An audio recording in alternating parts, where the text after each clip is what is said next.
Good afternoon, ladies and gentlemen. I'm Anna Summers-Cox, and it's my great honor, actually, to moderate this very important session to talk about the three great museums that are coming to the Emirates. And sadly, the director of the Louvre is not going to be present for obvious reasons. He has, like a good captain of a ship, he has to stay there because of the terrible things that have happened, for which we all feel terribly sorry. And there are things going on at the moment, actually in Paris, scenes of violence. So he was right to stay there. But his place will be taken by Manuel Rabaté, who is the chief executive officer of Agence France Museum, which is the organization into which the, how many, 20? 12 French museums are pouring their expertise and also their loans for the wonderful museum that you will be getting shortly here. And to show that this is a very serious event, we have Germany's most famous, and possibly Europe's most famous, philosopher, Peter Sloterdijk, who will provide a general introduction. And then we will go on to the director of the British Museum and the director of the Guggenheim, and lastly, Manuel Rabaté. So, Professor Sloterdijk. Thank you very much. First of all, let me say you that I'm really happy to be back again in Abu Dhabi. Can you hear everybody? Is it acoustically clear for you? No, just turn the volume yes? up, I think. A bit louder, please, yeah. I think. It is a real pleasure to be back in Abu Dhabi in front of such an excellent audience and confronted with such an amazing and thrilling subject matter as the history and meaning of museums for the shaping of contemporary worlds.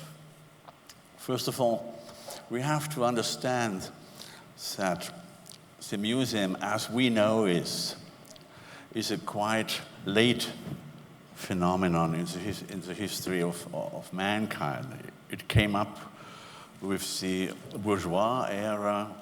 It belongs strongly to the period of time of the French Revolution, when the monarchic wonder chamber and treasure chamber was opened to the general audience, and when the poor and the middle classes were for the first time invited to see with their own eyes the riches of the world and the magic of riches as such.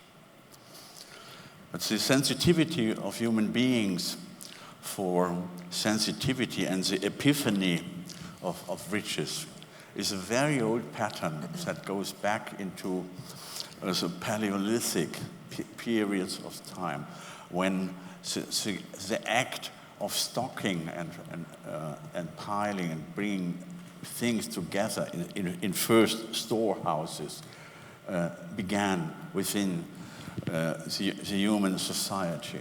You know, the humans, before they were museums builders, were storehouse builders, and storehouses were, as it were, the first calendars, was the first agendas, the first time givers for human societies, because a storehouse contains the promise of survival for at least the next year. Yeah? If you take the biblical accounts in the story of Joseph, you see they had already learned to count for 7 years in advance, and that a storehouse as a kind of material prefiguration of what later on a museum will be, is a time-giving device that will gives hope and expectations. You could go as far as to say that time as such is a daughter of the storehouse, and the storehouse is the big sister of the museum. Modern museums are made as containers for the belief in value. People do not only stock and collect valuables, they also develop an almost religious relationship with the value that collected objects can contain.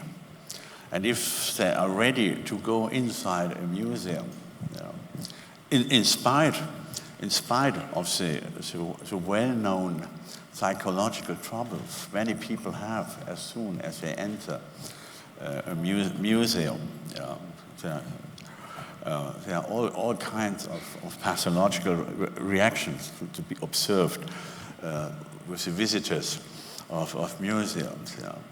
Maybe because of the acquaintance and the relationship between cemeteries and museums. There is a kind of alliance between the dead in rooms like that. In spite of all these inhibitions, people are very fond to enter these special rooms and to participate in what you could call the epiphany of value. It's contained in the work of art. And the work of art is displayed with in the intention to make value visible. And this visibility of the value, this kind of revelation can be transferred in our days by almost industrial techniques from proven works of art that have run through the test of history for centuries and are taken as granted masterpieces. It can be transferred, and this is probably the main purpose for contemporary museums. They can be transferred, this eternity effect, that the museum as a almost holy place transfers to the work of art. This transfer can also work with works that are exhibited for the first time. Once shown within such a holy structure, the work assumes an aura and can be sold for a higher price. By the way, the cultural machine in which this mechanism was first tested was the so-called Haus der Deutschen Kunst in Munich, opened in 1937. A temple of modern art in which almost exclusively bad works of art, in our terms, in modern terms, were exhibited. But by the mere fact of being shown within this building, every small art buyer in Germany could be sure that these works had received a kind of holy stamp. And from that moment on, even if it were still contemporary art, not confirmed through decades and centuries of evaluation, by the sheer effect of having been hung in such a tremendous and a noble cultural context, the work immediately entered into the eternity of an art market that is highly interested in this alchemy, making fresh works of art immediately as old masterpieces, and gives them, as it were, a stamp saying this piece of art can now, from now on, carry the mathematical symbol of the universal qualifier.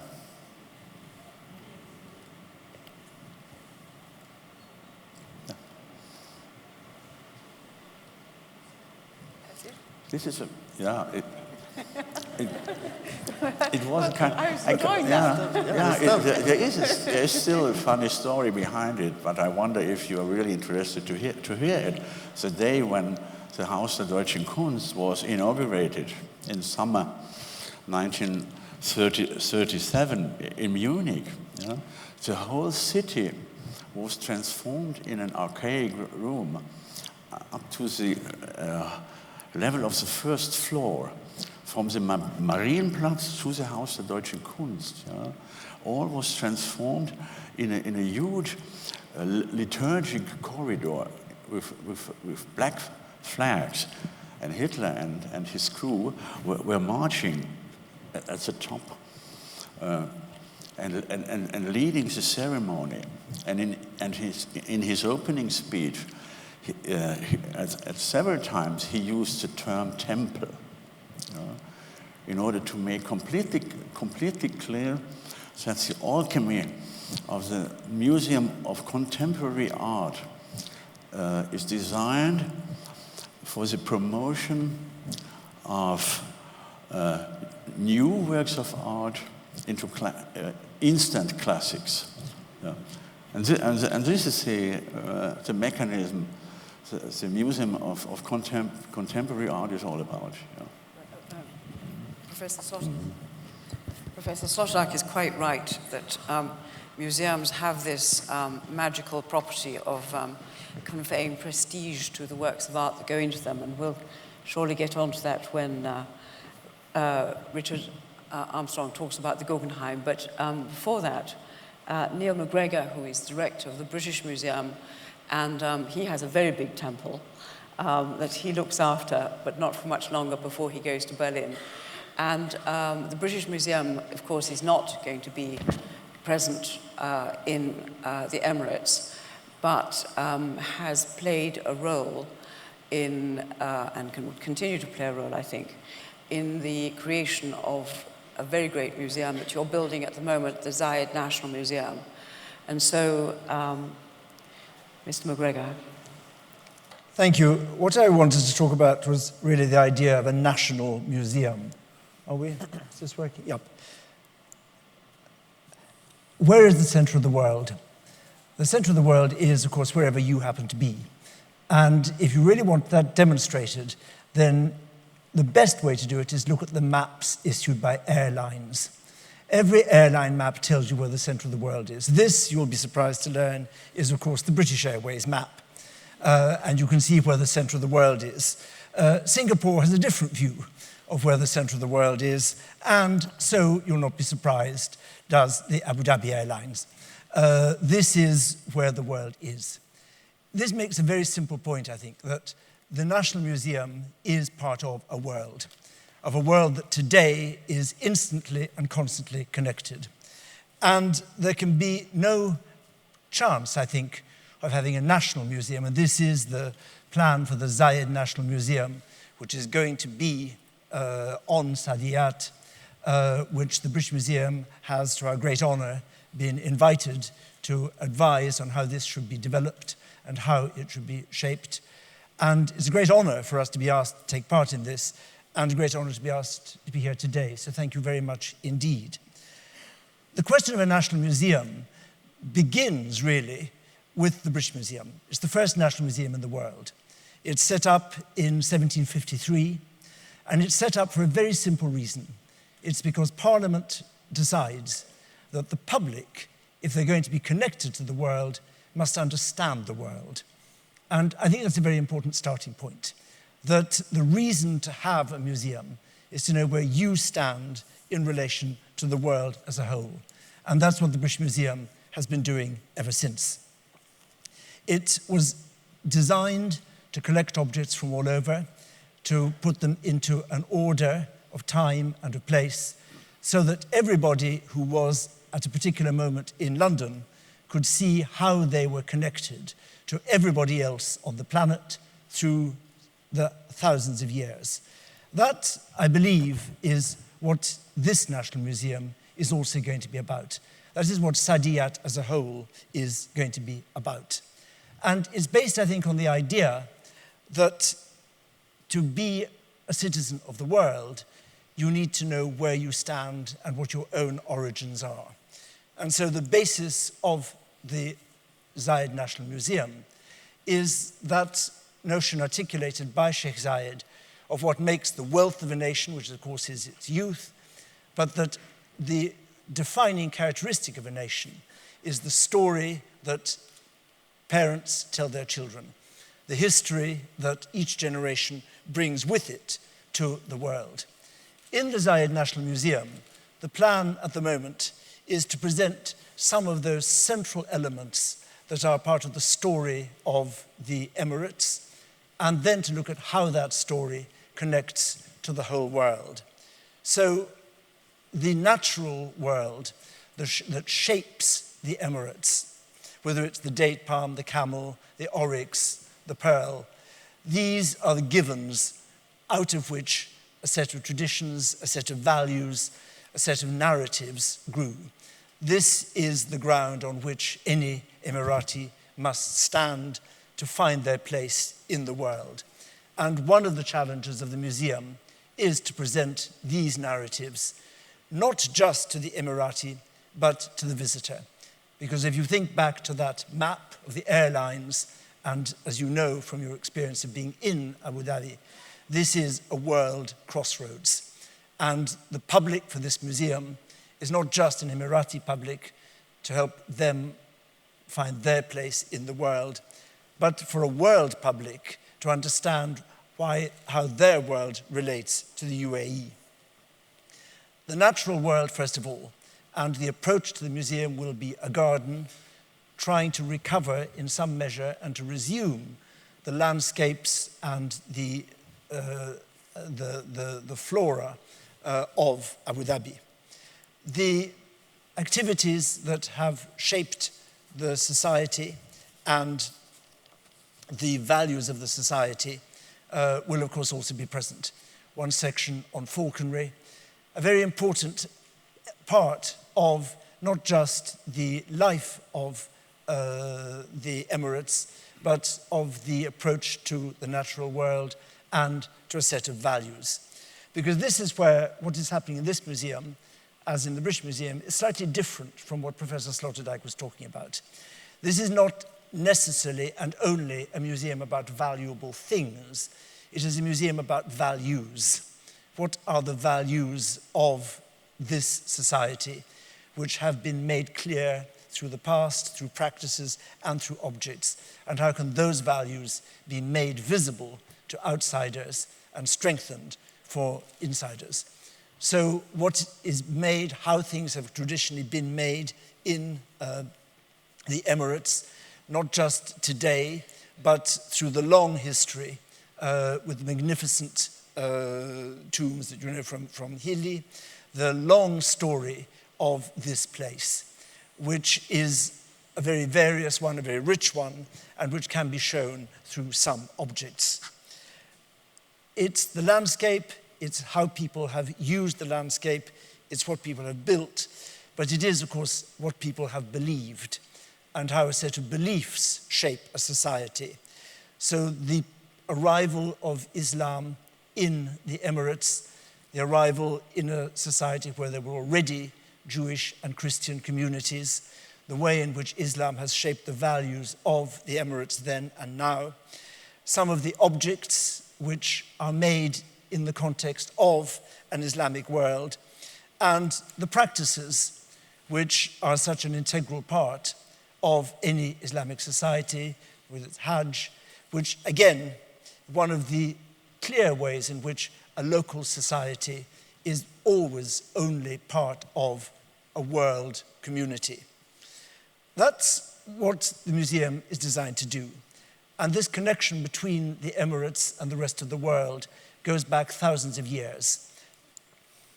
This little clay tablet, which is about the size of a slightly broken biscuit, is about 5,000 years old.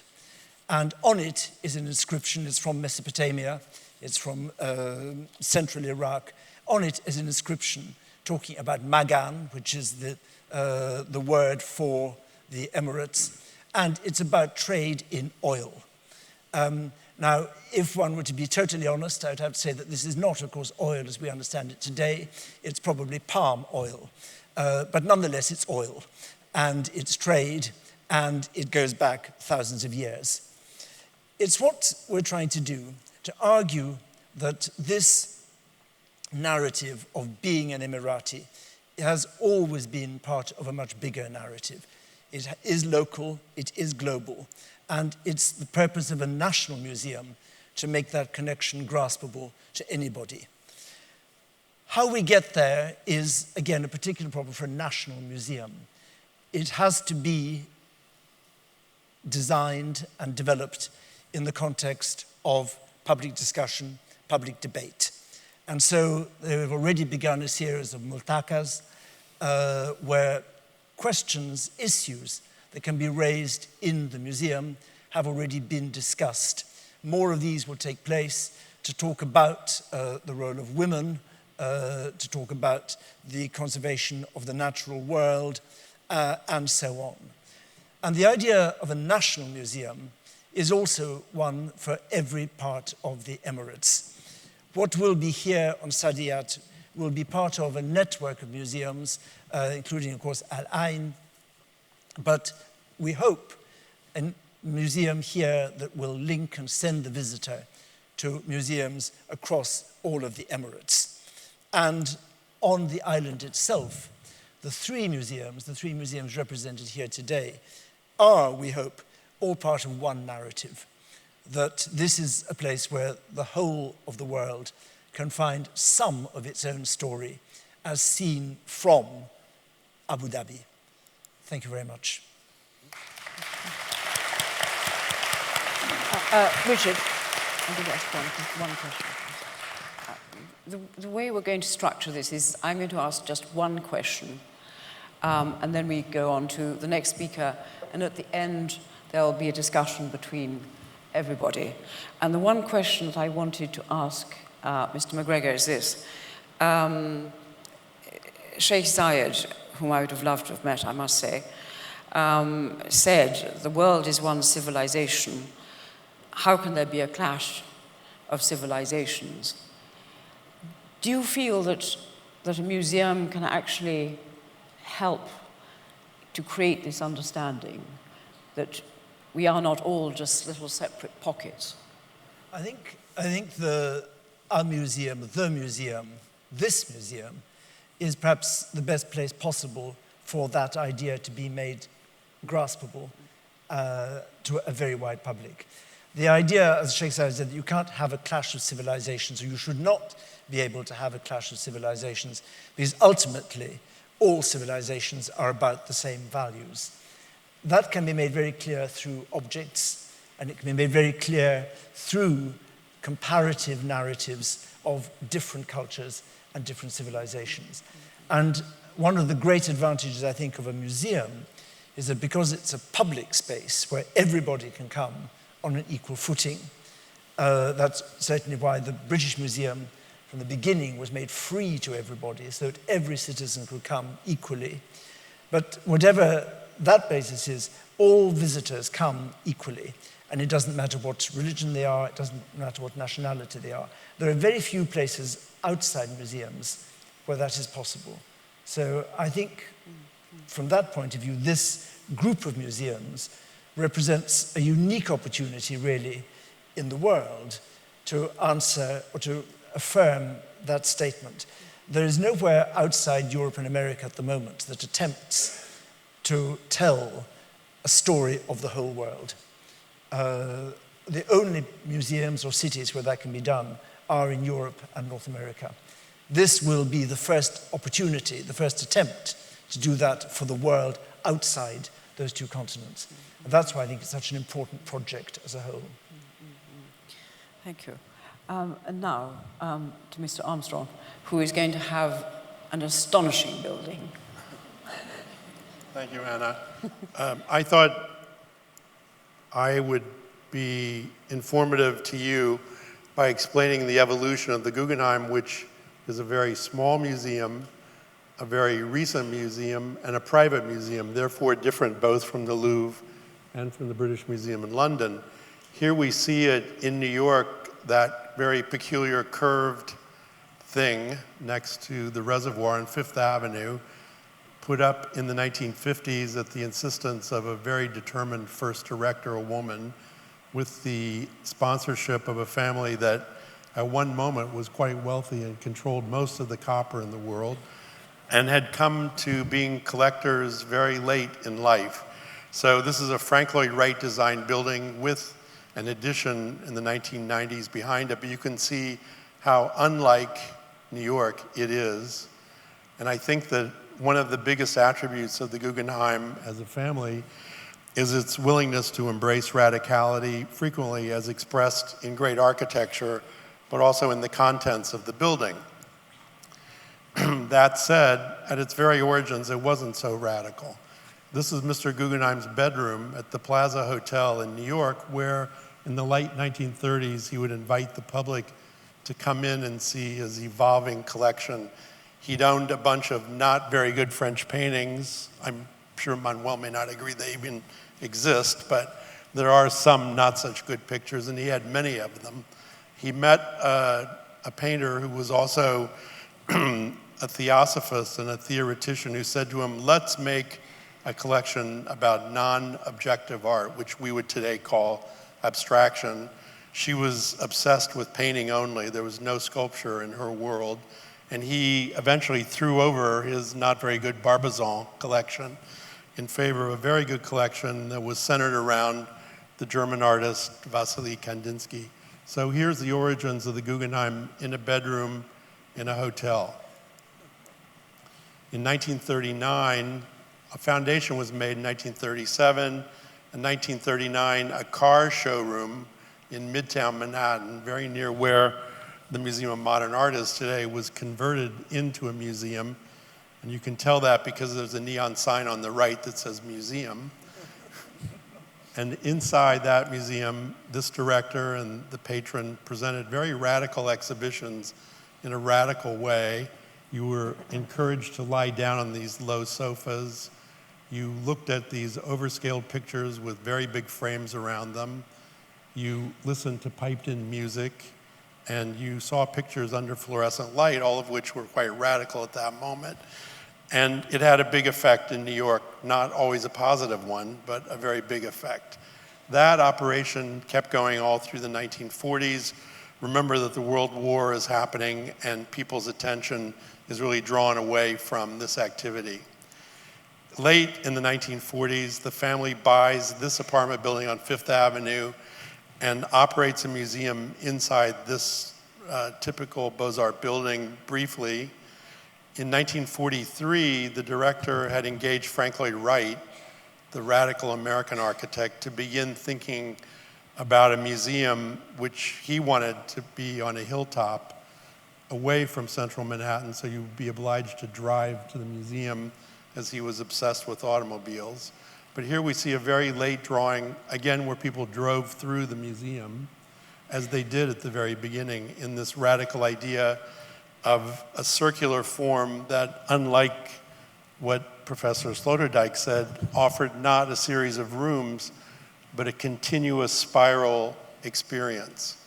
So that's the museum that we know more or less today, and it offers great possibilities for unusual presentations. Here is the summary show of the Italian artist Maurizio Cattelan that we did 3 years ago, called All, properly titled because it's everything that Maurizio Cattelan ever made, suspended from the dome of the institution. And that was followed by another quite radical presentation, one that I hope we can recreate here in a different fashion in the Guggenheim Abu Dhabi. This is James Turrell's intervention into Frank Lloyd Wright's space, where he teaches us that light in itself is a subject. That was 2 years ago. So that's New York, and that was how the Guggenheim in New York operated and operates today. Small museum, very dedicated to an in-depth representation of only a small number of artists, but with a big ambition and an ability to attract large audiences. This Guggenheim family was quite big. In fact, at the origins, there were 7 brothers.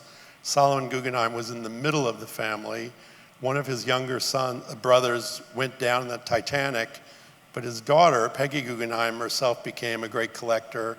You know her from galleries that she had in Paris, in London, in New York, and then subsequently, after World War II, when she moved to Venice, and she made a private collection, which eventually itself became semi-public.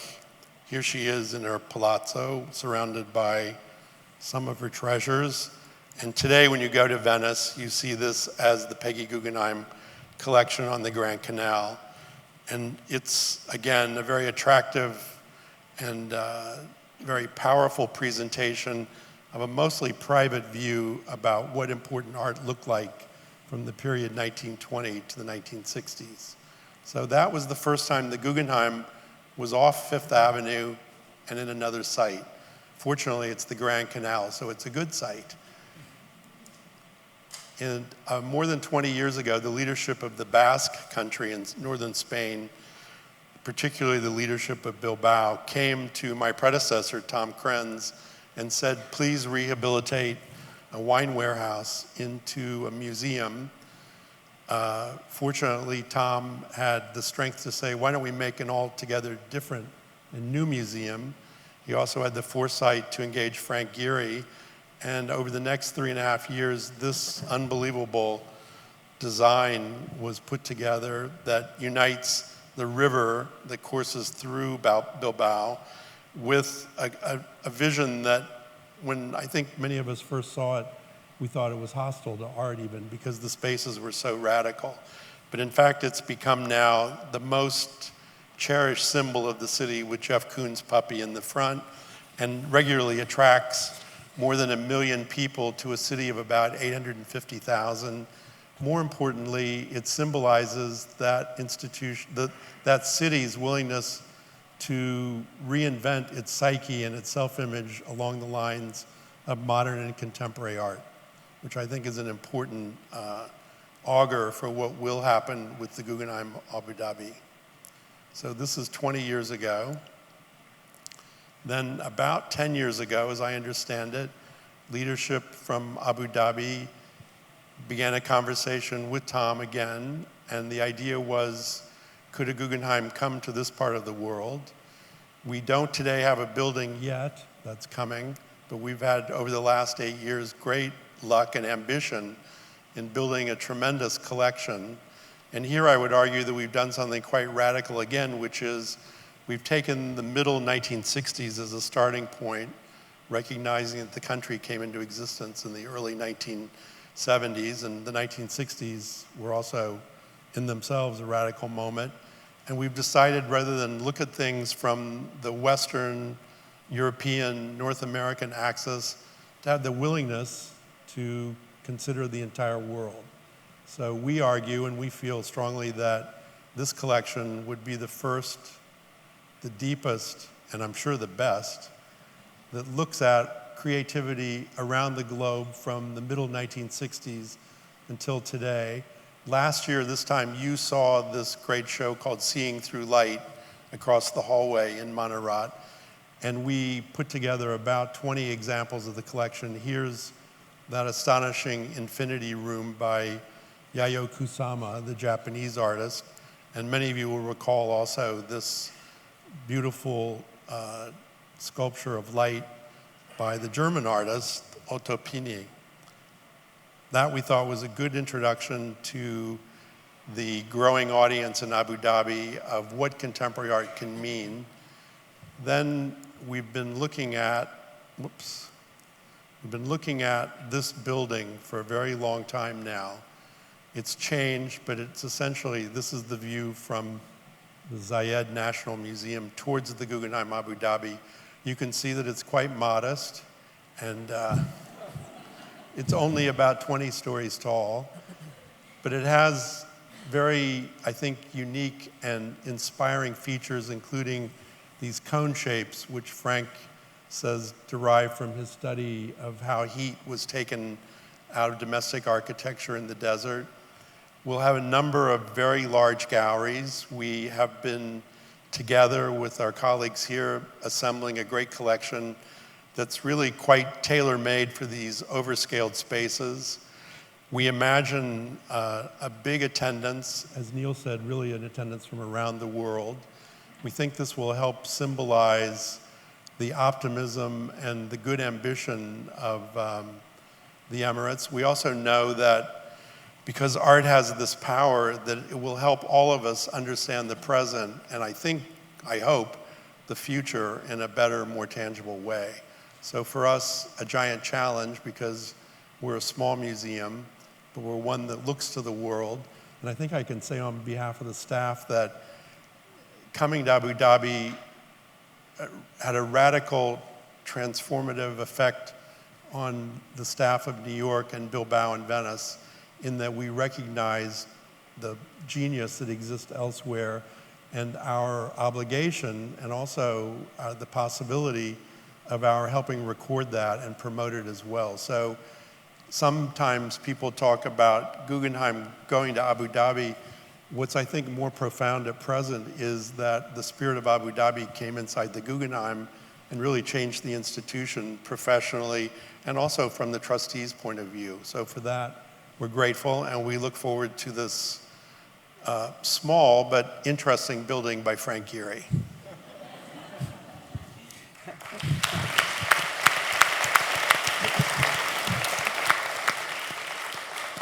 And we hope to see it not very soon, but quite soon. But there's one question I wanted to ask you. Contemporary art is, it's not just art that is being made today anywhere. Contemporary art is a construct of the West.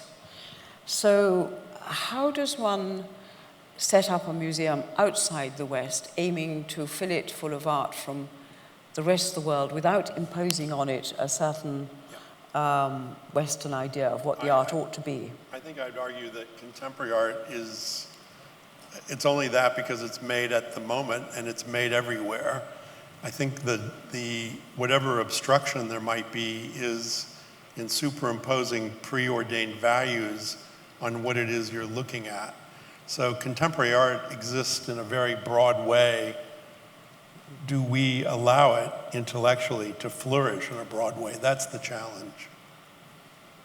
It's not as if there weren't great artists working around the world for hundreds of years. The problem is, the challenge is our ignorance and our prejudices against those expressions.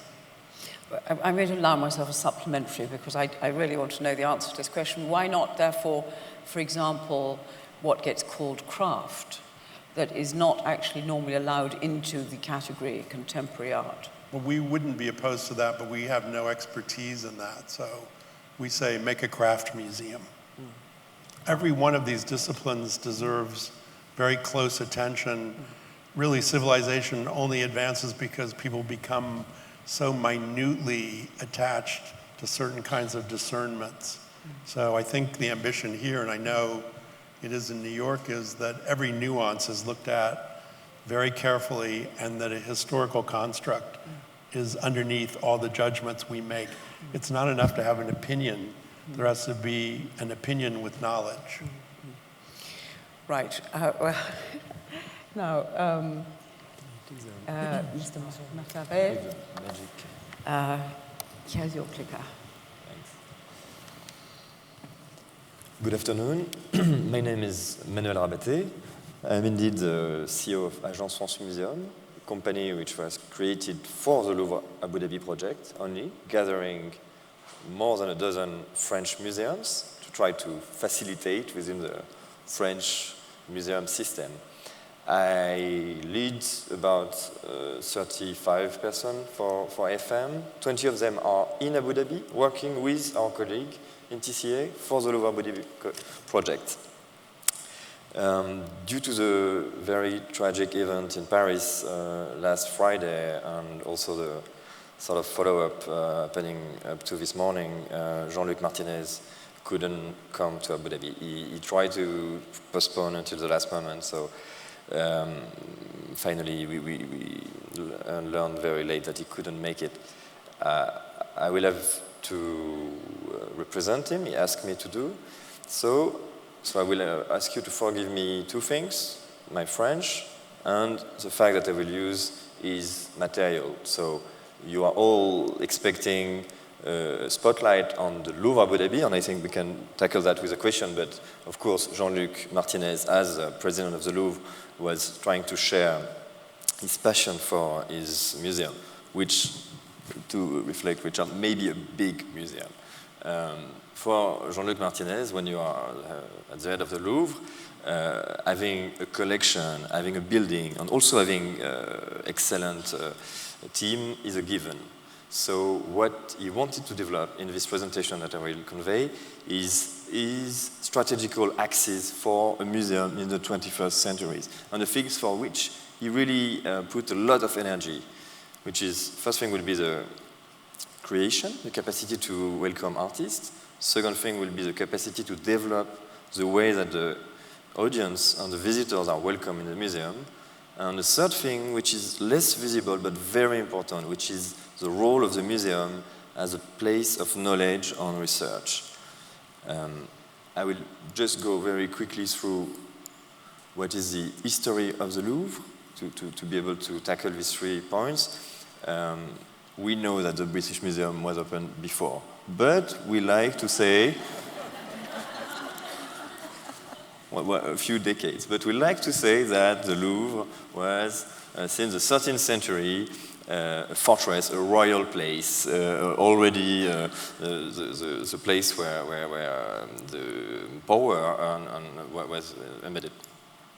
The collection from the 17th to the 18th century, it was where the royal collection were stored and, as you were saying, already capitalized and invested in.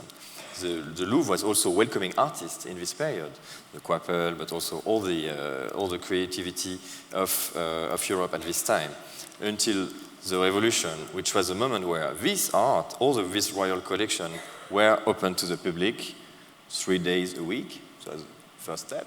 But the Louvre became this incredible museum by what you can see is the Grande Gallery, so about 500 paintings and 200 objects of art offered to the public and to the artists 3 days a week. But let's jump a little bit in history. The Louvre has always been a place of a palace, changing, evolving. In 1989, the Pyramid of the Louvre, which is now completely iconic, was created by I.M. Peng Ming. And the Louvre was always in movement. A few years after, the Louvre managed to kick out the finance minister and to do the Richelieu wing, which is in itself a challenge. And more recently, and very important for our project, is the creation of, and the opening of the Department of Islamic Art in the Cour Visconti, which you can see with Richard and Bellini architect, this great veil under creating new spaces, which was a challenge, creating new spaces to host the Islamic collection of the Louvre. I was asked by Jean-Luc to make sure that you would all attend to the talk which is happening on the 21st with Yannick Lins, who is the head of this Islamic department in the Louvre, and she's really fascinating talker. But it continues, the Louvre is always reinventing, so this is the last project which I deliver, maybe on a smaller scale, the decorative art galleries, which were completely redone. I'm trying to go fast, and this was the Louvre in the Louvre, but of course the Louvre has been very involved in 2 projects. One is in the past, unopened, the Louvre Lens, and its very crucial and key project, which is the Louvre Abu Dhabi. So I will come back to the 3 strategic axes. The place of artists. From the start, this palace was used to welcome artists. So it was only normal that the Louvre could welcome always artistic creation, contemporary or people from the moment. You can recognize here the ceiling by Said Twombly, which is an echo to the Greek collection, which are just beneath here. You can recognize François Morlaix installation playing on the stairways of the Louvre. So it was always a way of giving a place for the artist, not only to be exposed, but to be integrated in the architecture. Artistic creation was involved by, of course, even if it's a classical museum, the Louvre welcomed on temporary exhibition, either in places which are designed, like the pyramid, which can be used for Loris Gréaud, we can recognize Pistoletto, L'évêque, and of course Wim de Levoye in the Salon Napoléon. So always the Louvre tried to open its door to the artist. Second axe of development will be the visitors. The audience of the Louvre, since its creation, has kept increasing. Today, the actual figure is 9.3 million visitors. Can you imagine 9.3 people visiting the same Louvre? All of them have a different experience. All of them have a different relationship with the museum. So for Jean-Luc Martinez and for the Louvre, it's very crucial to be able to tackle these 9.3 million view on the museum. And this goes first by knowing your visitors. And knowing is studying them. You know, for instance, that the Louvre is composed of 70% of foreigners and only 30% of French. So you need to understand. The first foreign nationality is American, actually, with almost 1 million American visitors in the Louvre, which makes it one of the biggest American museums in the world, in a way. The Louvre has to understand this variety of visitors to be able to offer, to communicate with them, to create the right mediation tools to work on so on. And about the, let's say, gratuity, the Louvre, and Neil, forgive me, the Louvre is definitely a museum for which the ticket is charged, but you have a very, very strong gratuity policy aiming at specific publics, and in a way, when you add the age gratuity, 40% of the visitors don't pay in the Louvre. So it is also a way of accompanying taking the visitors and having them. And about 1 million school children visit the museum every year.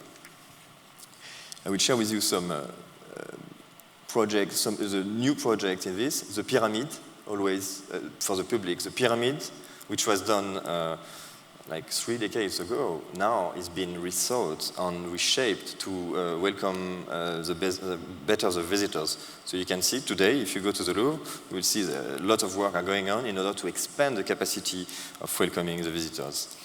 You can see that you can talk with our colleagues on the Endiclins. You can ask, all the labels, all the multimedia and mediation tools are being studied and redone. Very important for Jean-Luc Martinez and for the Louvre, the creation of an interpretation center, which should be able to open next year, inshallah. It's moving on, and we are here talking about an interpretation center which is at the core of the museum, which means that the interpretation, which was often pushed back on the side of the museum, is here in the centrality of the building and centrality of the discourse of the Louvre. A space which was created, La Petite Gallery, and again I take back my AFM hat. We are very proud because this project was in a way influenced by the work that we did with the team of the Louvre Abu Dhabi on the Petite Gallery, on the Children's Museum, which is going to be in the Louvre Abu Dhabi. So in a way there was a reverse effect on the Louvre, which dedicated spaces to present a real object, real narrative in the museum.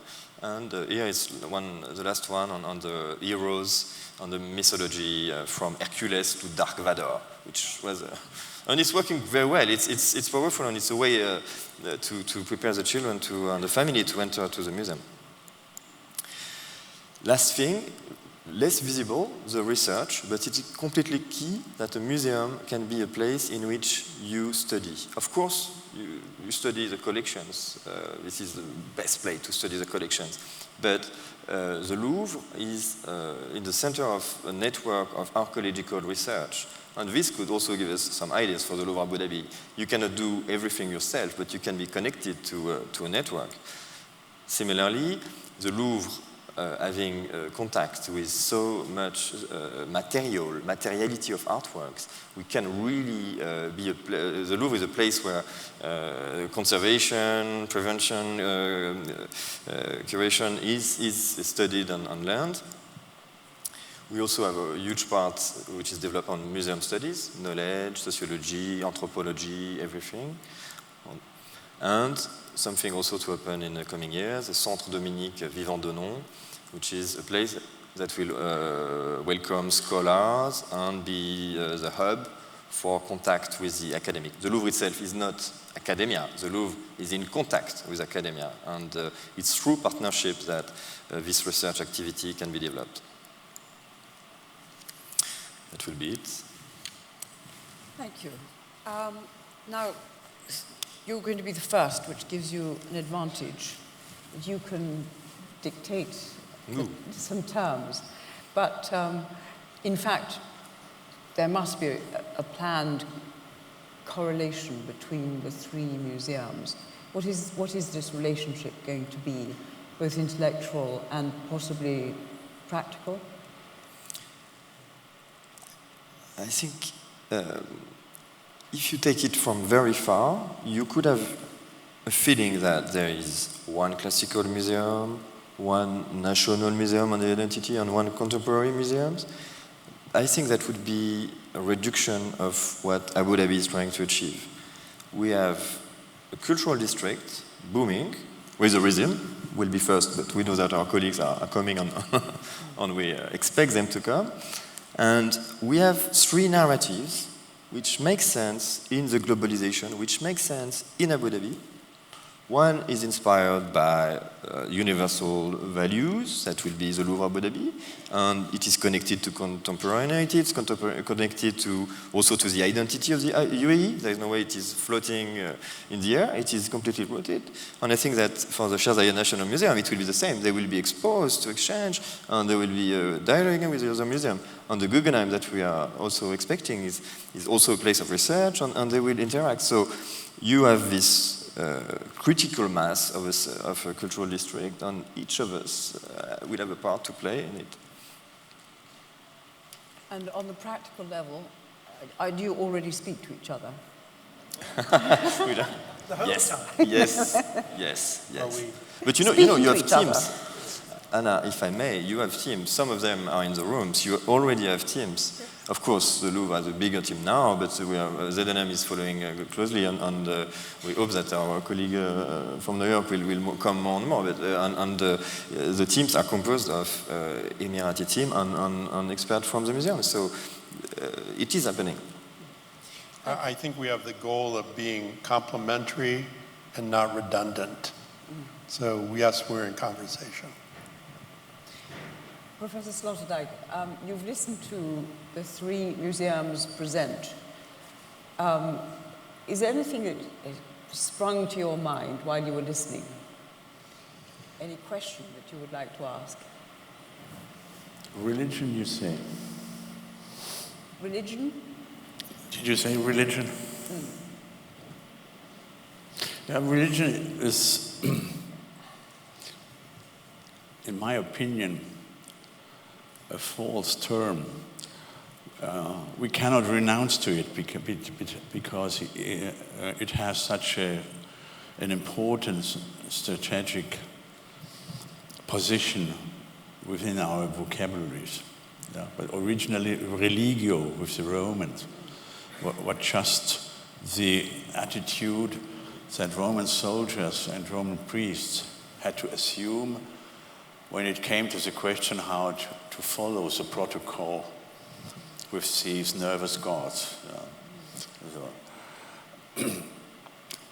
But through Augustine and through the success of Christianity, the Romish term of Roman term of religion spread all over the world, and thousands of phenomena that do not really have to do with that now are called religion. But there is a general phenomenon behind it that covers very well the whole field, that most of people are inclined, even if the terms are very vague, they are inclined to assume that there are superior powers in the world.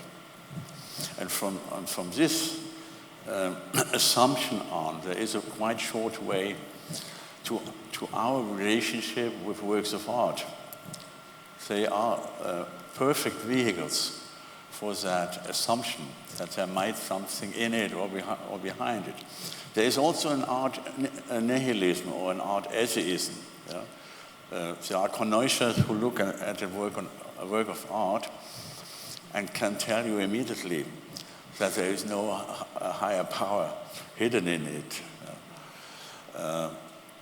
And they help people make the distinction between full and empty vehicles of value. That's what Peter Sloterdijk described in a very subtle way in his books on art criticism.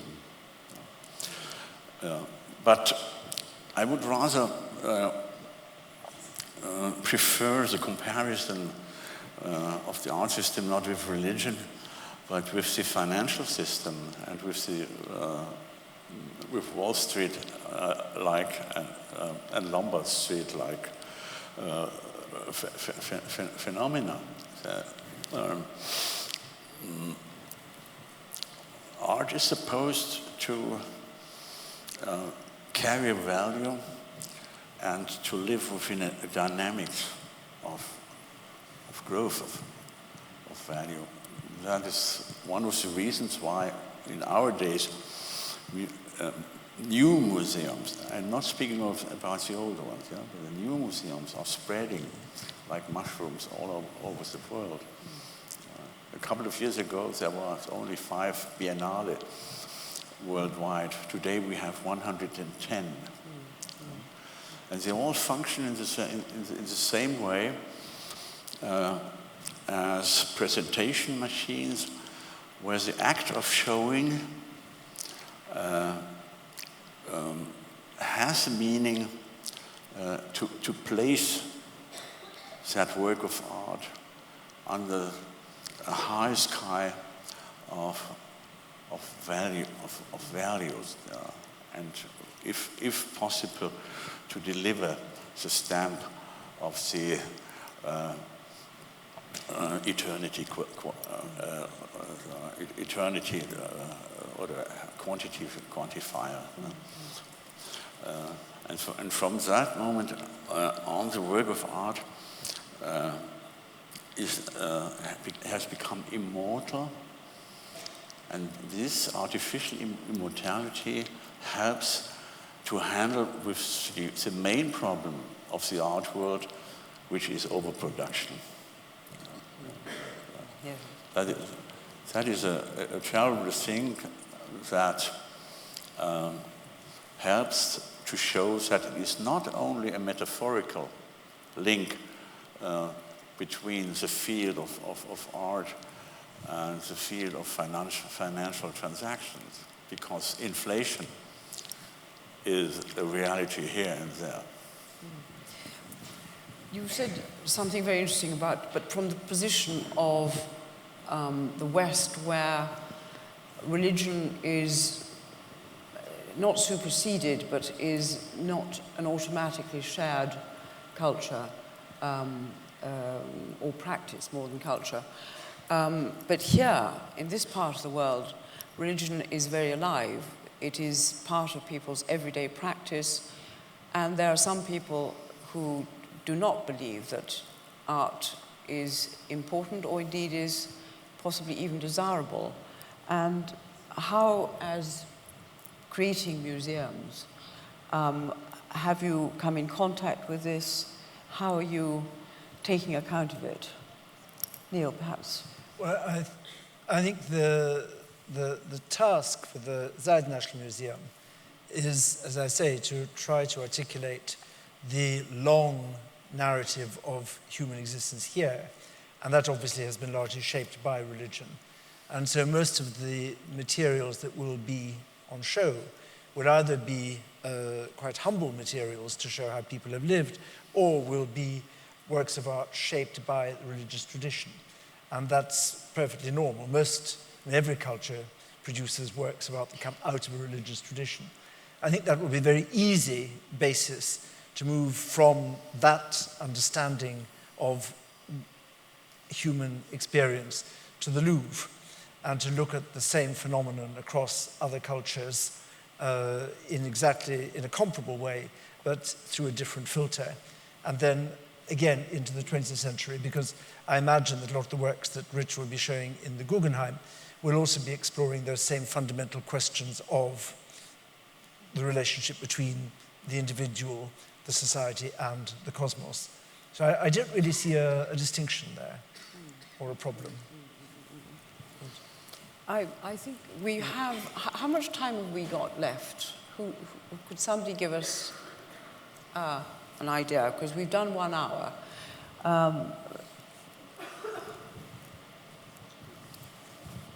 Richard, is there any point that you would like to raise with the Louvre, since you are here, on the days? No, but I might say one thing about Professor Sloterdijk's assertion that there's an overproduction of contemporary art. I'm not sure that that's possible. I think as long as there's an appetite for what's being made, there will always be things that are better than others, but I think it's a mark of progress that more people want to be artists, and that more people want to look at art. And that there be 155 biennales around the world is a demonstration to me of a quest for information. I wouldn't call it knowledge. One of the charms of being a modern museum is that our job, as I see it, is to sustain imagination.